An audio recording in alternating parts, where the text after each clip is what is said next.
Oke, ini contoh pertanyaan yang bisa kita sampaikan ke diri kita. Apa sih yang bisa bikin kita bahagia gitu? Itu yang pertama. Nah, ini juga termasuk ketika kita membuat target, Pak. Kita bikin target kepada diri kita. Kadang kita juga ngajarin ke anak kita atau mungkin ke anak buah kita gitu ya. Apa sih yang mau dicapai dalam 5-10 tahun mendatang? Nah, ternyata memang apa yang orang-orang yang sudah punya cita-cita itu biasanya lebih quote-unquote sukses ya. Yang tentu sukses itu sangat beragam, tapi rata-rata dibilangnya begitu. Jadi yang sudah punya rencana, terus dia menjalani proses terhadap rencananya itulah yang berhasil gitu. Nah, tapi ketika kita bikin rencana itu, ketika kita capai rencana itu harus kita bahagia. Jangan sampai rencana yang kita buat membuat kita sedih kalau misalnya kita capai itu. Kalau misalnya contoh paling sederhana, kita arahkan anak kita untuk masuk jurusan apa gitu ya. Kalau zaman sekarang kan banyak Pak yang dia belum tahu nih jurusan yang mau dia lalui apa gitu. Mau kuliah apa sih gitu. Nah, terus dia pilih katakanlah bahasa Jepang gitu ya, sastra Jepang. Nah, ternyata dia tidak suka dengan budaya Jepang, dia jangan dipilih, kira-kira gitu. Jadi kalau misalnya itu tercapai, ya dia harus bahagia. Itu juga sama dengan kita. Apa sih yang membuat kita bahagia, kira-kira gitu. Walaupun nanti pada tahap tertentu semuanya bisa membuat kita bahagia, tapi jangan sampai hal yang kita rencanakan itu ketika tercapai kita jadi nggak seneng lah gitu. Ya, kira-kira itu. Jadi itu penting. Kemudian apa sih yang kita inginkan dalam kehidupan ini? Apa kelebihan dan kekuatan kita?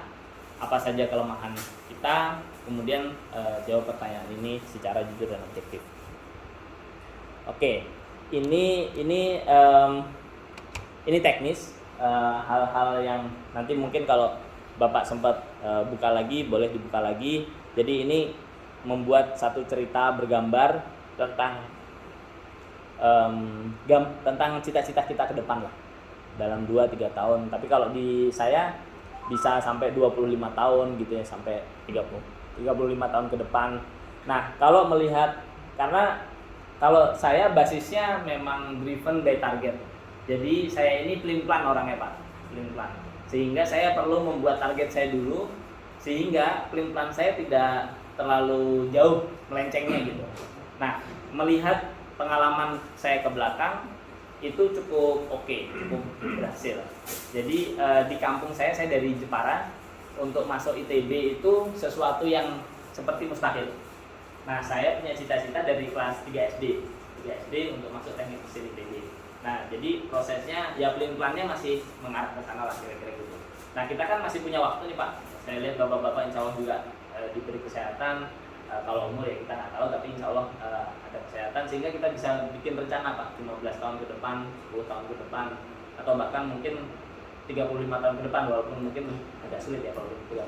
Paling nggak 15 tahun ke depan. Gimana caranya? Kita lihat nih 15 tahun ke belakang apa yang terjadi.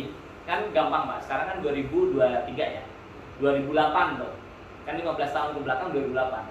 Kita ini seperti apa sih 2008 lalu, apa yang kita pikirkan, apa yang kita rasakan gitu. Nah, itu sebagai bagian contoh untuk melihat 15 tahun ke depan. Nah, kalau membuat cita-cita, jangan terlalu takut atas tidak tercapainya cita-cita itu gitu ya, karena yang muslim kita punya Allah ya, yang agama lain juga pasti punya keyakinan yang sama, bahwa keyakinan yang sejenis gitu ya, bahwa banyak hal yang bisa terjadi dalam proses pencapaian target-target itu, harapan-harapan itu. Kita lanjutkan. Nah, ini contoh contoh cara yang bisa kita lakukan. Jadi berilah nilai sifat sikap Anda yang dengan menggunakan angka nih. Saya sudah punya penjelasan tentang apa yang penting dalam hidup saya, si nilai nih gitu ya. Benar-benar telah tahu apa yang diinginkan untuk hidup Anda dan seterusnya. Ini adalah cara kita menilai terhadap diri kita sendiri. Ya, jadi ini kalau boleh disampaikan ya istilahnya PR lah buat bapak-bapak semua kalau misalnya dirasa perlu untuk ini nanti materi kita sampaikan. Jadi perlu tujuan dan motivasi.